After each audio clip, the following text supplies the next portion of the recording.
Selamat datang di channel Simar Imam. Sembari mendengarkan tinggalkan like dan komentarnya bosku. Jangan lupa pasang headset kalian. Siapkan kopi dan camilan. Lupakan pahitnya kehidupan. Mari kita dengarkan sambil rebahan. Bab 246. Di ruang VIP, Situ Wuxiang memandangi pedang iblis Jiu Quan yang sekarat, masih sedikit sulit dipercaya. Sebagai Night Fury, dia diakui sebagai master top oleh seluruh dunia, tapi dia akan mati secara terbuka. Saya masih ingat betapa kuatnya Sun Yaoting malam itu di keluarga Liu. Dalam sekejap, dia dan 8 penjaga berpakaian hitam yang dipimpin oleh ayahnya dipukuli hingga tewas atau terluka. Betapa mendominasinya hal itu. Sekarang, dia hanyalah orang tua yang sekarat. Dia tidak peduli dengan hidup dan mati Sun Yaoting, dan bertanya pada Sun Yaoting, yang berada di ambang kematian, "Senior, siapa orang yang baru saja melawanmu? Aku bisa membalaskan dendammu di masa depan." Binatang yang kompetitif sangkarnya terlalu besar. Sebelumnya, orang bisu dan Jiu Quan saat pedang iblis berbicara, dia selalu merendahkan suaranya agar orang tidak dapat mendengar dengan jelas. Namun dilihat dari ekspresi kedua orang yang berbicara, mereka sepertinya saling mengenali. Anda seharusnya bisa mengetahui identitas sebenarnya orang itu dari mulut pedang iblis Jiu Quan. Akan segera diketahui apakah itu Chen gila atau bukan. Mulut Sun Yaoting bergerak sedikit, seolah-olah dia dihantui oleh kebencian, dan dia berkata dengan samar, "Sekte Pedang Suci, Naga Putih." Karena dia hampir kehabisan energi, suaranya sangat lembut, seperti suara nyamuk. Situ Wuxiang tidak mendengar dengan jelas dan hanya menempelkan telinganya ke mulut Sun Yaoting. Setelah mendengarkannya 2 kali berturut-turut, dia berdiri dan mengulangi, "Senior, apakah kamu mengatakan bahwa orang bisu itu berasal dari Sekte Pedang Suci dan namanya Bailong?" "Ya," Sun Yaoting berkata dengan lemah. Ketika dia mengucapkan kalimat ini, dia sepertinya telah kehabisan kekuatan terakhirnya. Segera, dia mengeluarkan seteguk darah. Sun Yaoting memutar matanya dan segera kehilangan vitalitasnya. Situ Wuxiang meletakkan tangannya di ujung hidung Sun Yaoting dan berdiri tegak, wajahnya muram. "Mati." Dia melambaikan tangannya, dan anak buahnya yang berpakaian hitam membawa Sun Yaoting pergi. Dengan kata lain, orang ini bukan Chen Feng, dan tebakan sebelumnya salah, gumamnya, "Ini kabar baik." Jika orang itu barusan adalah Chen Feng, itu akan sangat buruk. Keterampilan mengerikan seperti itu jelas merupakan ancaman fatal bagi keluarga Situ. Tapi karena orang ini adalah Bailong dan bukan Chen Feng, kita bisa memenangkannya. Katakan pada Deng Wei untuk berhenti bermain, jangan bermain, dan berikan Raja Petarung kepada kontestan bisu. Memikirkan hal ini, dia segera memberi perintah kepada anak buahnya. "Mulai sekarang, saya harus memenangkan hati orang bernama Bailong ini. Jika kita bisa mendapatkan orang ini, keluarga Situ di Qinzi tidak akan takut pada siapapun." Saat ini, penonton sudah heboh, dan orang-orang sudah tidak sabar untuk menyaksikan finalnya. Karena 2 orang di final itu terlalu kuat. Salah satunya adalah pembunuh Muay Thai yang kejam, Super Saiyan. Tidak hanya dia kuat, dia juga galak. Dia benar-benar mengalahkan Kang Yuhuan, tuan muda dari keluarga Kang, hingga jatuh. Yang lain membuat mereka semakin menantikannya, atau mereka tidak puas dengannya. Itu pemain bodoh. Dalam benturan dahsyat dengan Killing Chicken dan Killing Fish, keduanya menunjukkan kekuatan yang luar biasa dan menantang surga. Tentu saja pada akhirnya kontestan bisulah yang memiliki skill lebih baik dan masuk ke final. "Maaf semuanya, saya baru saja mendapat kabar bahwa pemain Super Saiyan mengira dia tidak sebaik pemain bisu dan memilih untuk meninggalkan kompetisi. Dengan cara ini, Raja Petarung kita memiliki seseorang yang menjadi miliknya, dan itu adalah pemain bisu kami." Meskipun Ruiji berusaha sekuat tenaga untuk menciptakan suasana, namun begitu kata-katanya keluar, seluruh penonton langsung marah. "Apa yang kamu lakukan, begitu banyak pengabaian." Itu benar, keduanya pasti akan terlihat bagus bertarung satu sama lain. Tidak peduli apakah mereka menang atau kalah, ayo bertarung dulu lalu bicarakan. Sayang sekali, kita bisa jangan nonton lagi. Keluhan, kemarahan, tuduhan memenuhi seisi arena. Ruiji sedikit malu, jadi dia segera mengganti topik dan berteriak keras, "Mari kita undang kontestan bisu untuk kembali ke panggung, dan kita akan memberikan bonus 5 juta dan medali kaisar." Kalimat ini benar-benar mengalihkan perhatian semua orang perhatian. Suasana hati dan pemandangan, sorakan mulai lagi. Bagaimanapun, si bisu kini memiliki status yang sangat tinggi di benak mereka. Apalagi uang tunai 5 juta juga menjadi idaman banyak orang. Mengikuti instruksi Chen Feng, Yu Dahai memasuki arena. Tiba-tiba, sorakan datang seperti ombak, membuatnya terpana. Namun, dia juga seorang komandan kompi, dan kualitas psikologisnya kurang lebih sangat baik. Dia segera mendapatkan kembali ketenangannya dan berjalan ke tengah kandang hewan yang kompetitif. Karena bentuk tubuhnya mirip dengan Chen Feng, tidak ada yang curiga kalau dia adalah orang yang berbeda. Kotak kaca di atasnya perlahan turun, dan uang kertas yang rapi langsung jatuh ke tanah. Namun tepat di atas uang kertas tersebut, ada sesuatu yang membuat Yu Dahai semakin heboh. Itu adalah medali prestasi kelas 1 Wang Yu. Sebagai seorang prajurit, sudah jelas betapa sakralnya medali prestasi kelas 1 ini. Apalagi pemilik medali ini pernah menjadi prajurit kompi pertempuran merah ke-6. Hal ini membuat Yu Dahai semakin terharu. Dia mengulurkan tangan dan menyentuh medali itu, seolah dia bisa merasakan darah Wang Yu. Mari kita beri tepuk tangan meriah kepada Tuan Situ Wuxiang, pemilik klub dunia tertinggi, untuk memberikan hadiah kepada Raja Petarung dalam kompetisi pertarungan ini. Mengikuti suara bernada tinggi Ruiji, Situ Wuxiang meluruskan pakaiannya, tersenyum dan berjalan ke arena bersama kedua orangnya. Menghadapi kontestan bisu, dia mengubah sikap arogan dan mendominasi yang biasa dan sepenuhnya menurunkan sikapnya. Selamat, kontestan bisu. Dia memegang tangan Yu Dahai dan berkata dengan penuh semangat, saya sangat mengagumi keterampilan Anda di usia yang begitu muda. Yu Dahai mengikuti nasihat Chen Feng kepadanya, itu tidak berperasaan. Dia hanya mengangguk tanpa berkata apa-apa, hanya mengakui Situ Wuxiang. Situ Wuxiang tidak marah dengan sikap dingin seperti itu, malah dia merasa seperti inilah seharusnya seorang master. Di tengah sorak-sorai yang terus berlanjut, dia mengambil medali dari uang tunai dan menyerahkannya ke tangan Yu Dahai dengan santai. Kemudian, dia menunjuk ke 5 juta itu dengan sedikit arogan dan berkata, 5 juta ini milikmu. Saya tidak tahu apakah Anda punya mobil. Jika tidak, saya akan mengirim orang-orang saya ke rumah Anda. Pihak lain memperlakukan medali sedikit menghina, namun sedikit bangga dengan 5 juta, sikap kontras seperti itu membuat Yu Dahai sangat tidak senang. Dia mengambil medali itu, menyekanya dengan tangannya, dan memasukkannya dengan hormat ke dalam sakunya. Aku tinggal jauh, jadi itu akan merepotkan. Yu Dahai berbicara dengan dingin, dan menurut kata-kata Chen Feng, dia ingin pergi secepat mungkin. Dalam hal ini, dia mungkin juga menerima kebaikan pihak lain, lagi pula, dia tidak bisa memindahkan 5 juta itu sendirian. Situ Wuxiang sangat gembira, dengan sikap ini ada harapan untuk komunikasi. Dia menyerahkan kunci kendaraan off-roadnya ke tangan bawahannya dan memperingatkan, Tuan Bisu harus dipulangkan. Iya. Bawahannya mengambil kunci dan memberi isyarat mengundang. Yu Dahai tidak sopan dan mengikuti pria berbaju hitam keluar dari kandang hewan kompetisi di tengah sorak-sorai. Setelah keduanya pergi, Situ Wuxiang melambai kepada bawahan lainnya dan berbisik di telinganya, Anda pergi juga, pastikan untuk mengetahui alamat dan identitas orang ini, dan laporkan kembali kepada saya. Saya mengerti, Tuan. Pria berpakaian hitam mengangguk dan bergegas keluar. Bab 247. Situ Wuxiang meninggalkan ruang VIP, hanya menyisakan 2 pria berbaju hitam dan Zhang Xinyan di dalam. Zhang Xinyan melihat sekeliling dengan panik, tangan kanannya terus merogoh sakunya, menyentuh perekam suara di sakunya. Kali ini, dia mengumpulkan keberanian dan memilih untuk melakukan segala yang dia bisa untuk membantu Chen Feng. Karena dia ingin menebus kesalahpahaman yang dia alami tentang Chen Feng akhir-akhir ini. Untuk menghilangkan rasa bersalah di hatimu. Tadi malam, saat ngobrol dengan ayah saya di Bangsal, saya tidak sengaja mendengar dia menyebutkan hal itu. Chen Feng harus melancarkan pertempuran yang menentukan melawan keluarga Situ, mungkin pada hari ulang tahun Situ Jinghua yang ke-70. Namun, setelah melenyapkan aliansi Dao Bei, tidak mudah untuk menangkap geng Jin Yuan dan perkumpulan Ji Zhenhui. Hanya dengan menyingkirkan geng Jin Yuan dan perkumpulan Ji Zhenhui barulah kekuatan keluarga Situ dapat dihancurkan sepenuhnya.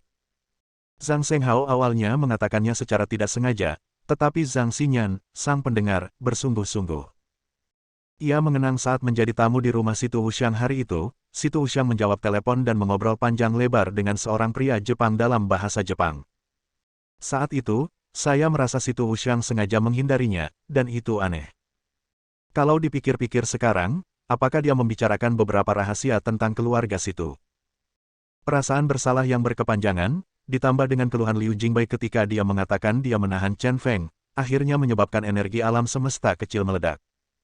Dia memutuskan untuk menghubungi Situ Wuxiang lagi untuk mengetahui apakah dia dapat mengumpulkan bukti yang tidak terduga. Pada saat ini, Zhang Xinyan memamerkan karakternya yang berdada besar, tidak punya otak, dan bodoh sepenuhnya. Dia membeli perekam suara dan bersiap untuk mengambil tindakan. Sebelum mengambil tindakan, ada rasa tekad untuk mempertaruhkan nyawa. Jadi, dia memutuskan untuk menyerahkan tubuhnya sepenuhnya kepada Chen Feng untuk menghindari kekhawatiran. Dengan kebenaran yang begitu besar, ia membawa domba besarnya yang gemuk ke bibir Situ Wuxiang. Setelah bertemu dengan Situ Wuxiang, saya menyadari bahwa sangat sulit untuk mengeluarkan sesuatu dari mulut seseorang, terutama sesuatu yang bersifat rahasia. Karena aku selalu harus mengobarkan topik tanpa alasan, dan jika aku berbicara bodoh, itu akan memalukan. Sejauh ini, selain duduk di dalam mobil bersama Situ Wuxiang, saya juga merekam panggilan telepon dengan orang Jepang. Sepertinya tidak ada hal berguna yang dikatakan. Domba gemuk besar. Saat Zhang Xinyan sedang berduka, dia tiba-tiba mendengar suara yang dikenalnya. Ketika dia berbalik, dia melihat Chen Feng berdiri di pintu ruang VIP sambil tersenyum, menatapnya. "Siapa kamu? Siapa yang mengizinkanmu masuk?" Melihat seseorang menerobos masuk ke ruang VIP, dua pria berbaju hitam segera melangkah maju untuk menghentikan mereka. "Tidurlah kalian." Chen Feng dengan santai menebas leher kedua pria berbaju hitam itu dengan kedua tangannya. Keduanya memutar mata dan jatuh tak sadarkan diri ke tanah. Zhang Xinyan mengenakan sepatu hak tinggi, karena roknya sangat sempit, dan dia berlari ke arah Chen Feng dengan langkah kecil. "Aku." Dia memeluk Chen Feng, tiba-tiba merasa sangat nyaman. "Namun, aku merasa sedikit bersalah lagi, jadi aku menggigit bibir merah mudaku dengan ringan." Sambil menggendong Zhang Xinyan, Chen Feng mengeluh dengan bercanda, "Kamu benar-benar selalu membuatku khawatir. Kamu bilang kamu adalah seekor domba kecil, mengapa kamu selalu berkeliaran di sarang serigala? Jika kamu, seekor domba besar yang gemuk, dibunuh oleh Situ Wuxiang, jika kamu memakan serigala lapar ini, kamu akan membuatku menyesal seumur hidupku." Sekarang Situ Wuxiang telah pergi, ini adalah waktu terbaik untuk menyelamatkan Zhang Xinyan. Terletak di pelukan Chen Feng, Zhang Xinyan tiba-tiba berubah menjadi seorang wanita kecil. Dia berkata dengan sedikit keluhan, "Saya tidak ingin hanya menahan Anda, saya juga ingin membantu Anda." "Ingin membantu saya?" Chen Feng berkata dengan marah, "Kamu bukan tipe penolong, apa yang terjadi? Apakah kamu akan mengorbankan dirimu sendiri, dan kemudian mengisi amarahku sehingga aku bisa menggunakan gerakan kuatku?" Dia tidak bisa berkata-kata. Meskipun dia memiliki payudara besar dan tidak punya otak, Ruan Qingqiu adalah wanita yang lebih besar, jadi mengapa dia begitu pintar? Tetapi rencana keterasingan keluarga saya sendiri, yang terlihat jelas, jatuh ke dalam perangkap. Dia juga menggunakan cara yang aneh untuk mengirimkannya ke rumahnya untuk membantu dirinya sendiri.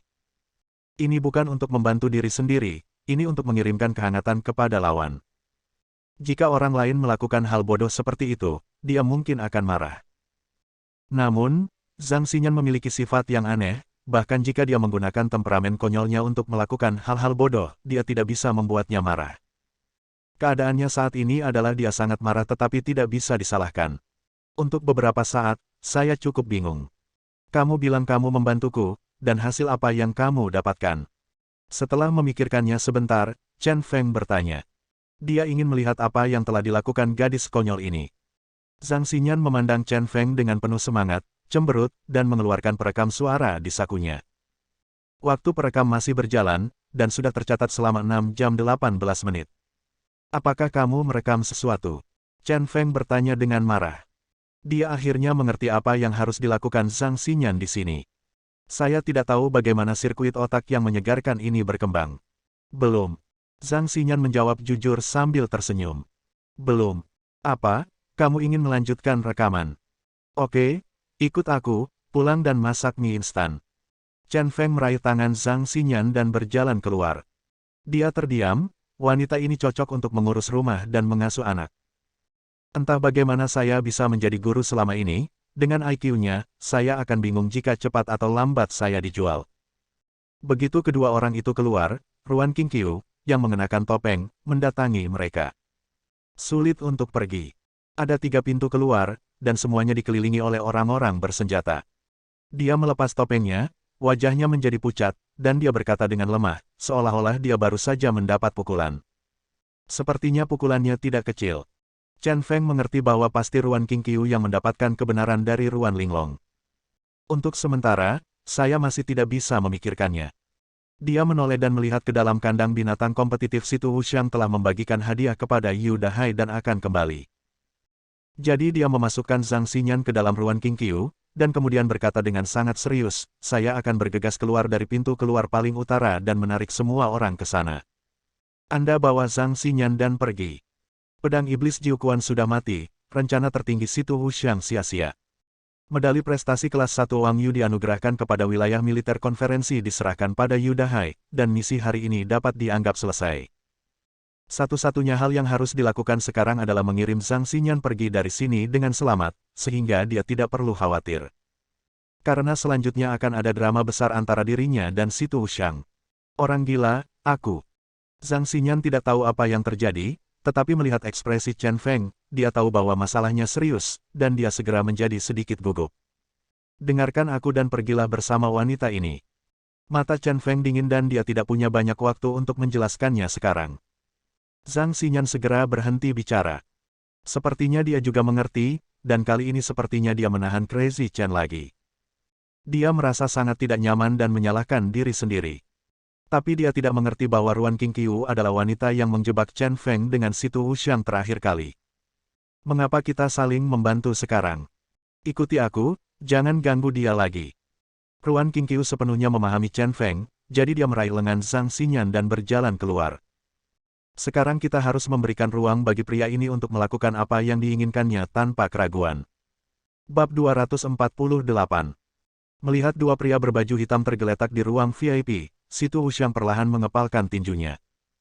Matanya tajam dan dia berteriak pada anak buahnya, di mana wanita jalang Zhang Xinyan itu.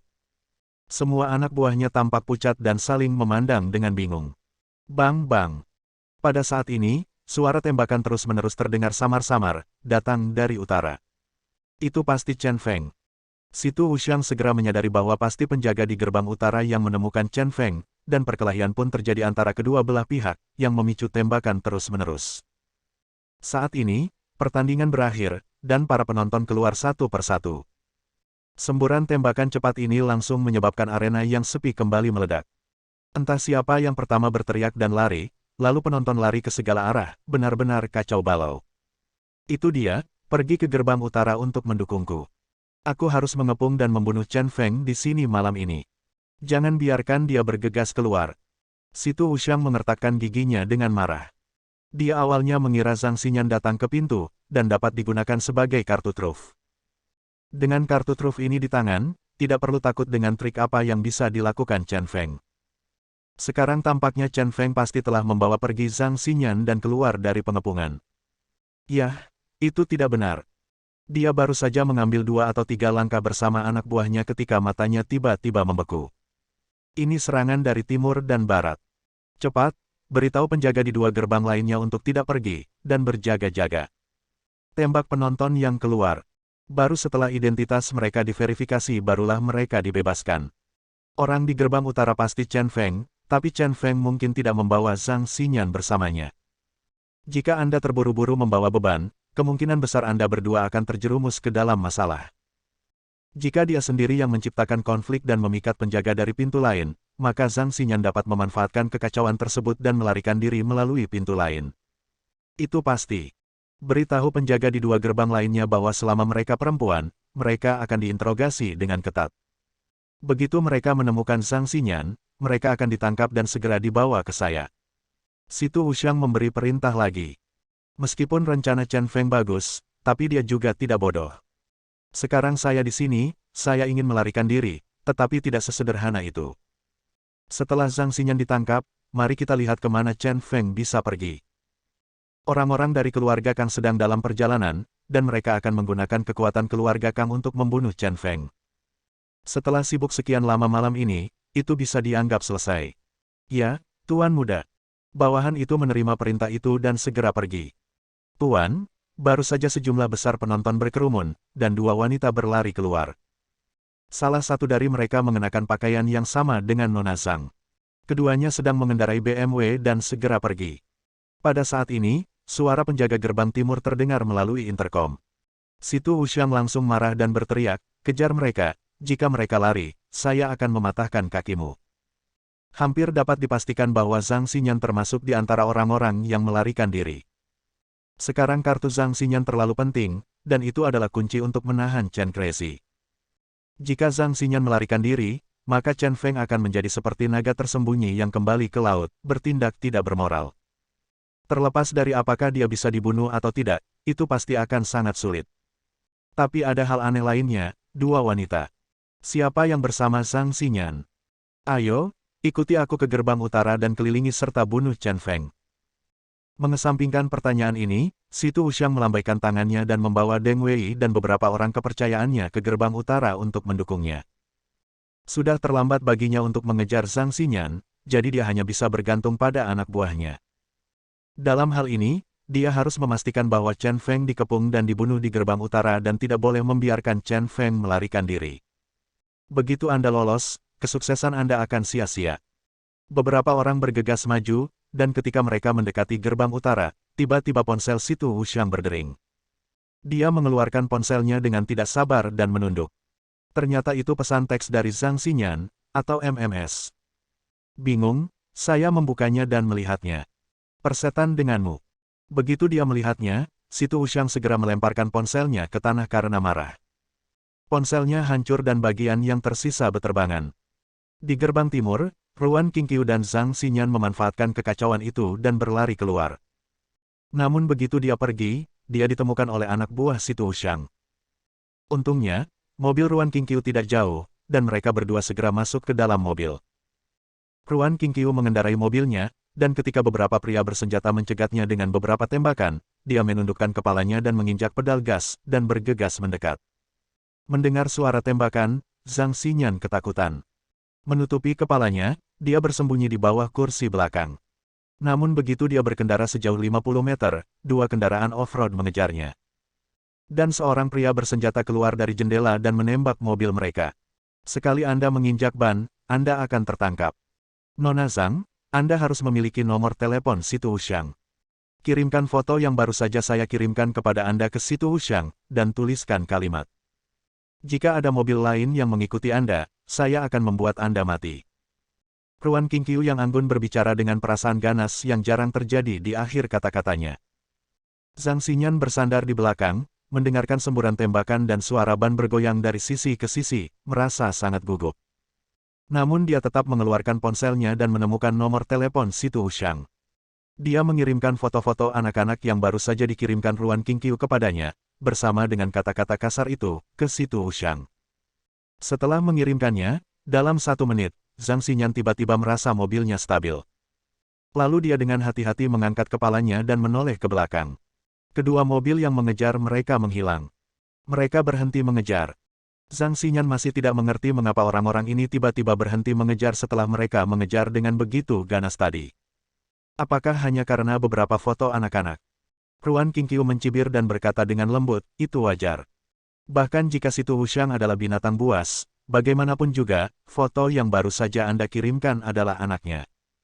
Setelah mendengar ini, Zhang Xinyan tertegun sejenak. Ia tidak pernah menyangka bahwa anak tersebut sebenarnya adalah anak Si Tu Wuxiang. Ruan Qingqiu memegang kemudi, tetapi dia merasakan segala macam hal di dalam hatinya. Mengingat pertemuan mereka dengan Ruan Linglong barusan, kedua bersaudara itu berbincang singkat di luar kebun binatang. Setelah percakapan sederhana, dari mulut saudara perempuannya yang tidak bersalah, Ruan Qingqiu hampir yakin bahwa perkataan Chen Feng benar. Adiknya dan Si Tu Wuxiang melahirkan seorang anak. Hatinya sakit dan dia benar-benar putus asa, tidak mampu menerima kenyataan ini. Kakak, izinkan aku memberitahumu sebuah rahasia. Aku sedang jatuh cinta. Pria itu sangat mencintaiku. Aku sudah punya anak, dan kita akan segera menikah. Ruan Linglong memiliki temperamen yang riang dan selalu begitu tak mampu menyembunyikan sesuatu di masa lalu. Namun masalah anak itu disembunyikan dengan baik, dan dirahasiakan untuk waktu yang sangat lama. Dan orang yang menyembunyikannya adalah satu-satunya kerabatnya. Ruan Qingqiu mencoba yang terbaik untuk mengendalikan emosinya dan mencegah dirinya kehilangan kendali. Tapi ketika dia melihat adiknya yang bahagia, hatinya berlumuran darah dan air mata. Siapakah Si Tu Wuxiang? Itu iblis, binatang buas. Dia benar-benar tidak mengerti bagaimana adiknya bisa jatuh cinta pada pria ini dan bahkan punya anak bersamanya. Yang terpenting adalah saudari yang telah ia korbankan untuk dilindungi selama bertahun-tahun akhirnya dinajiskan oleh keluarga situ. Bolehkah aku melihat foto anak itu? Tanya Ruan Qingqiu tanpa berkata apa-apa. Ruan Linglong kaget karena wajah adiknya sangat pucat. Dia mengira kakaknya marah karena dia menyembunyikannya, dan dia tidak berani mengatakan apapun.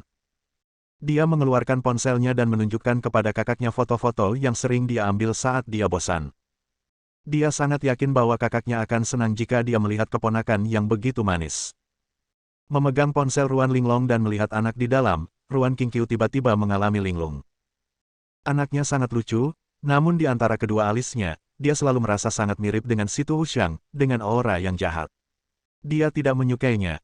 Setelah percakapan singkat, dia pergi dan menemukan Chen Feng dan Zhang Xinyan dalam keadaan linglung.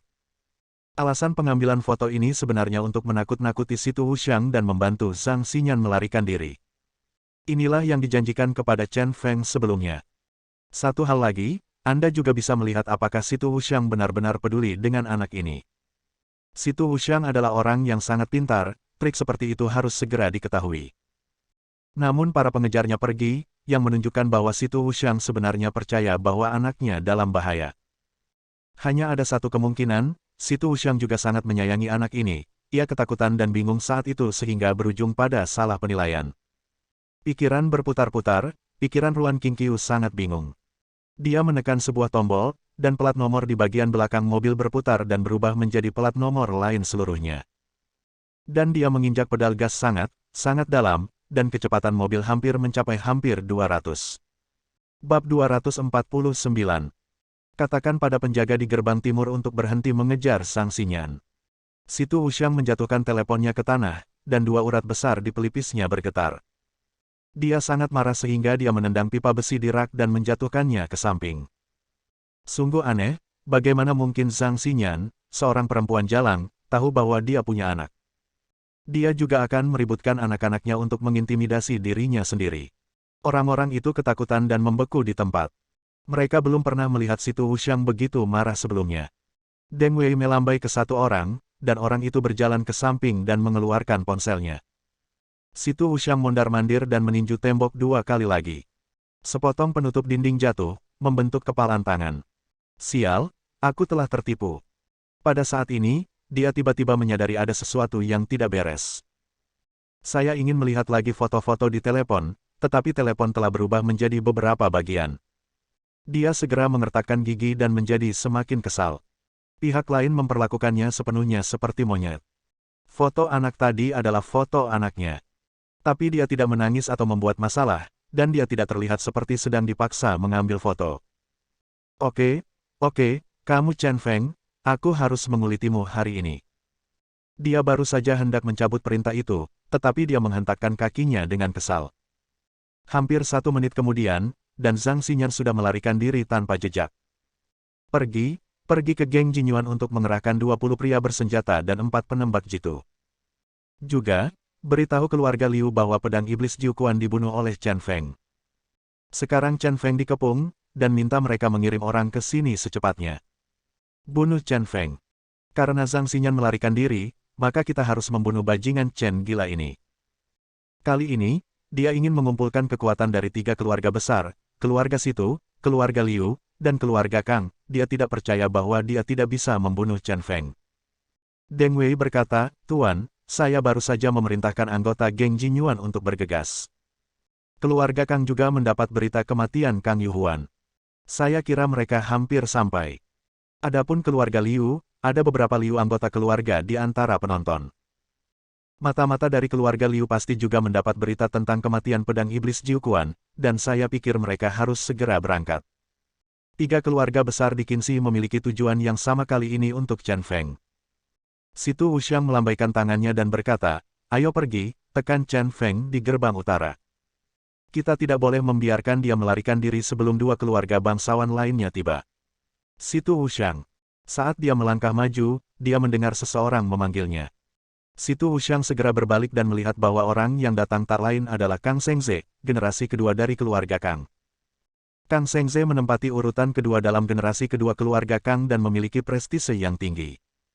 Orang ini sangat tegas dan kejam, dan bertanggung jawab atas keamanan periferal keluarga Kang. Dasar brengsek, kamu benar-benar membunuh keponakanku. Kang Sengze menatap dengan sepasang mata yang menggelegar, sangat galak. Dan dia berjalan menuju Situ Wuxiang dengan langkah yang lebih tergesa-gesa. Ia segera mengeluarkan pistolnya dan mengarahkannya ke Situ Wuxiang. Lebih dari 20 pria berbaju hitam yang mengikutinya juga mengeluarkan senjatanya dan mengarahkannya ke Situ Wuxiang dan yang lainnya. Lebih dari 20 pria berbaju hitam ini semuanya sangat kuat. Beberapa dari mereka rambutnya dicukur abis, dan mereka tampak garang. Mata Situ Wuxiang langsung berubah dingin dan ekspresinya berubah jelek. Melihat lawannya mengangkat senjatanya, Deng Wei dan orang lain di belakangnya pun mengeluarkan senjatanya dan menghadang Kang Sengze. Paman Kang, aku dengan hormat memanggilmu paman, tapi jangan bingung dengan situasinya. Kang Yuhuan datang untuk bertanding sendirian, dan orang yang membunuhnya adalah Chen Feng. Apa maksudmu dengan menodongkan pistol ke arahku? Kata Situ Wuxiang dingin. Kamu bajingan kecil, jika kamu tidak mengadakan kompetisi omong kosong ini, apakah keponakanku akan mati? Sekarang ayah Yuhuan pingsan karena menangis. Aku, paman kedua, harus membunuh kalian semua yang membunuh Yuhuan. Kang Sengze selalu menatap dengan matanya saat berbicara. Rasanya kedua bola matanya akan keluar dari rongganya. Situ Wuxiang segera mencibir dan berkata dengan ekspresi tak kenal takut, menurut paman Kang, Kang Yuhuan memang dipukuli sampai mati.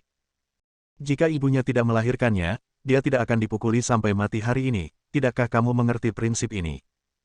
Kamu bocah nakal, apakah kamu mencari kematian? Kata-kata Situ Wuxiang langsung membuat marah Kang Sengze, dan dia menusukkan pistolnya ke depan lagi. Situasi tiba-tiba menjadi tegang.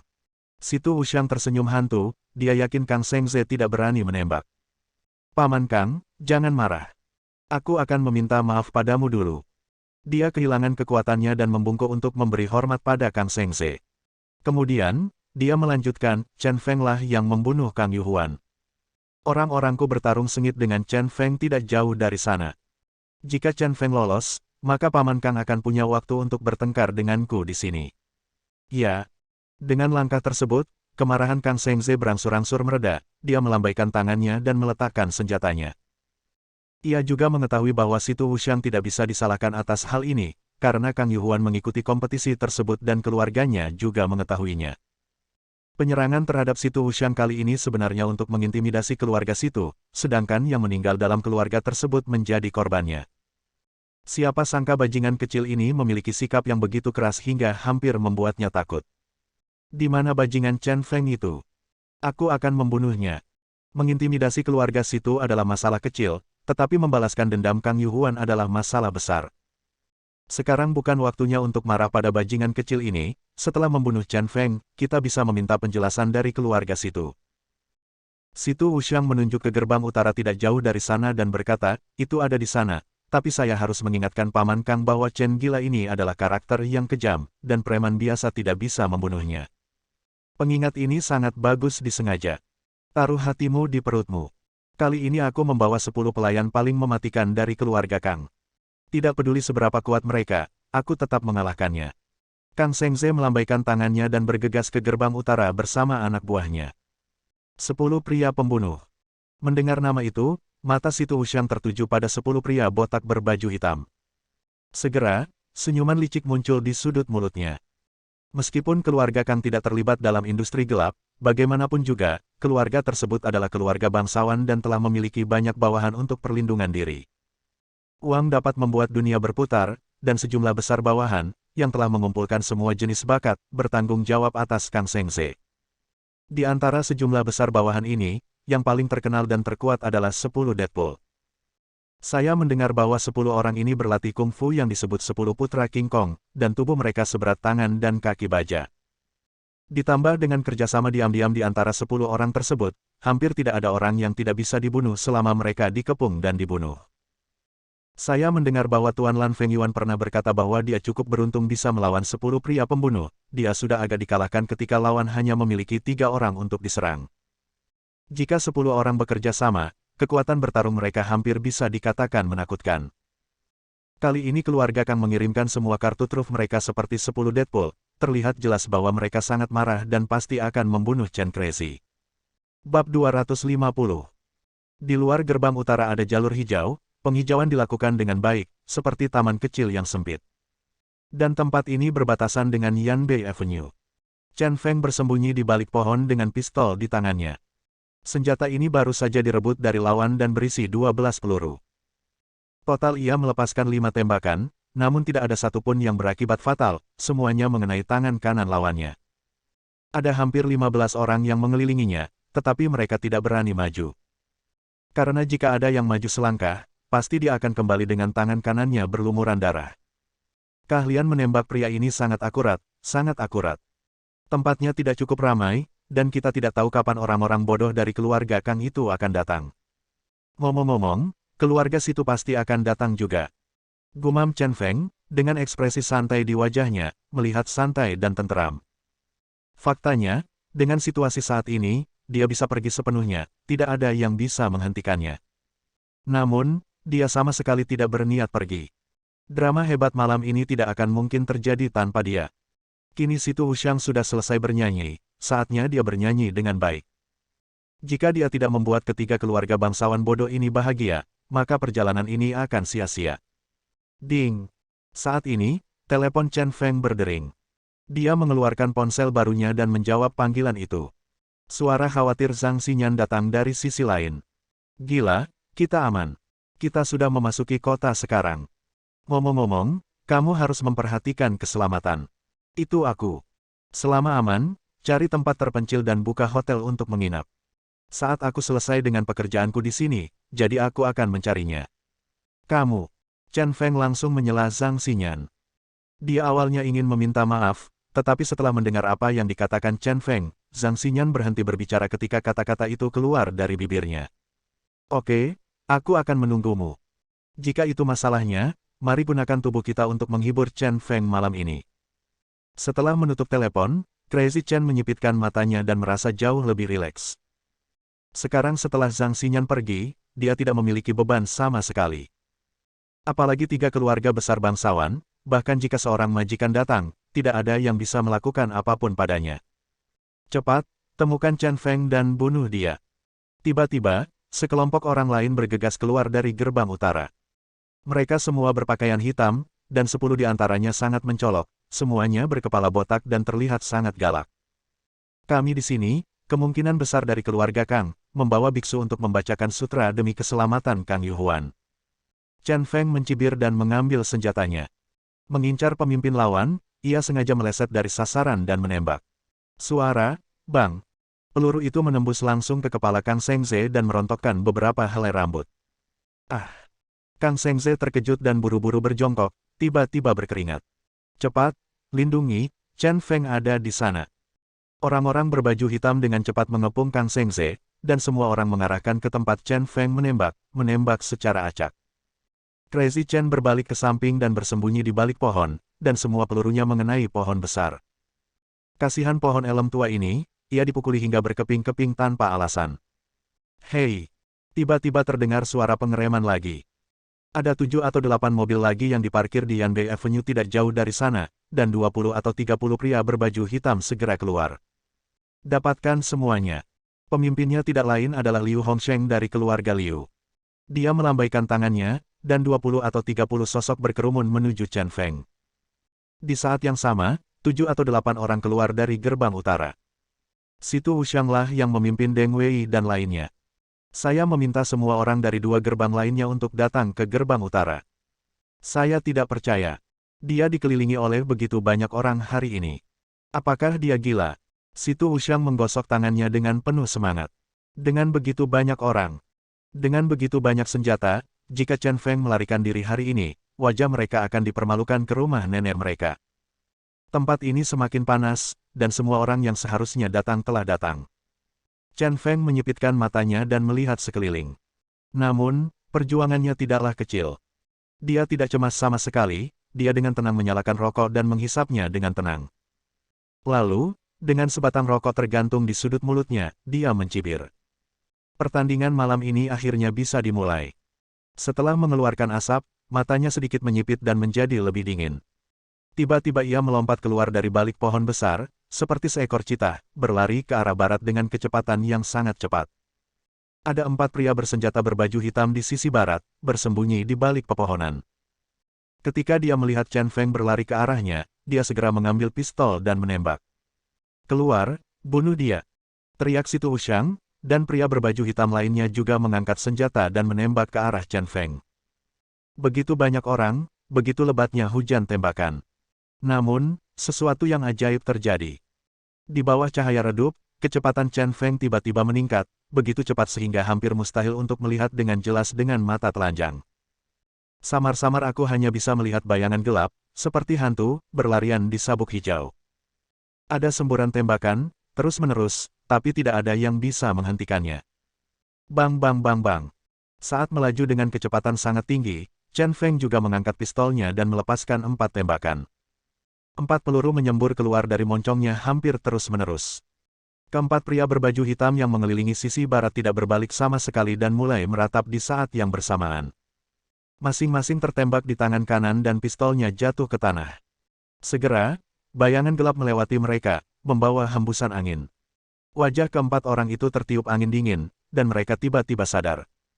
Rasanya seperti melihat hantu. Wajah Situ Wuxiang tiba-tiba menjadi gelap.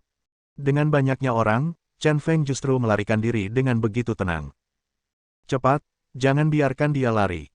Dia berteriak marah, dan dia menjadi gila. 60 atau 70 pria berbaju hitam, masing-masing memegang senjata, semuanya mengikuti Chen Feng.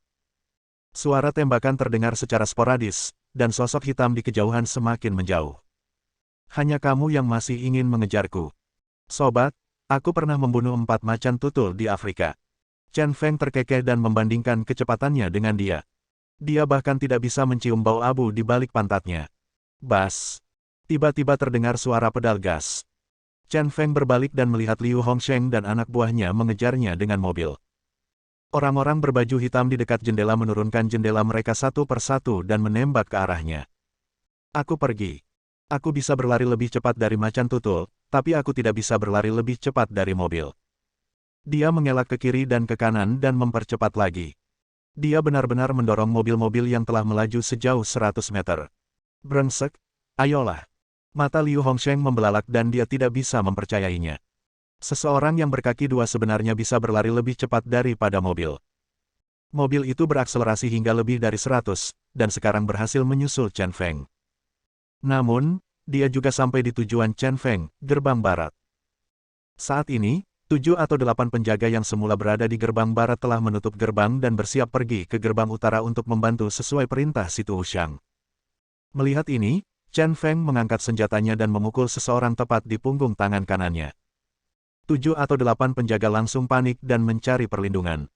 Crazy Chen menyipitkan matanya, terbang, dan melepaskan tembakan lagi ke udara. Pria berbaju hitam yang paling dekat dengannya meratap dan punggung tangan kanannya dipukul lagi. Begitu lawan menjatuhkan pistolnya, Chen Feng jatuh ke tanah pada saat bersamaan. Tangan kirinya berubah menjadi cakar, dan dia meraih leher pria berbaju hitam itu dengan satu tangan. Kemudian dengan kekuatan yang besar, pria itu diseret menuju gerbang barat. Hanya ada 3 gerbang di klub tertinggi, dan area lainnya disegel. Sesuai permintaan Situ Wuxiang, ketiga gerbang ini semuanya adalah pintu besi retro besar, dan kuncinya juga merupakan kunci besi retro besar. Kunci seperti ini sangat sulit dibuka. Chen Feng menyeret pria berbaju hitam itu sebagai penutup. Pada titik tertentu, dia mengambil kawat besi dengan tangan kanannya dan menusukkannya ke inti kunci. Tembak dia. Melihat situasi ini, pria berbaju hitam lainnya melepaskan tembakan satu demi satu. Tapi Crazy Chen, seolah-olah dia memiliki mata di belakang kepalanya, menarik pria berbaju hitam itu dan mengayunkannya dari sisi ke sisi, dan keempat peluru mengenai pria berbaju hitam itu. Namun dia sendiri tidak mengalami kerusakan sama sekali. Bang! Di saat yang sama, dia juga membuka kunci besi besar. Untungnya, saya tahu cara menggeser pintu dan membuka kuncinya, hehe. Chen Feng senang dan mendorong pintu besi yang berat itu dengan tangan kanannya. Lalu dia menendang bunker di belakangnya, melompat ke gerbang dan menghilang. Bersambung. Nantikan bab selanjutnya bosku.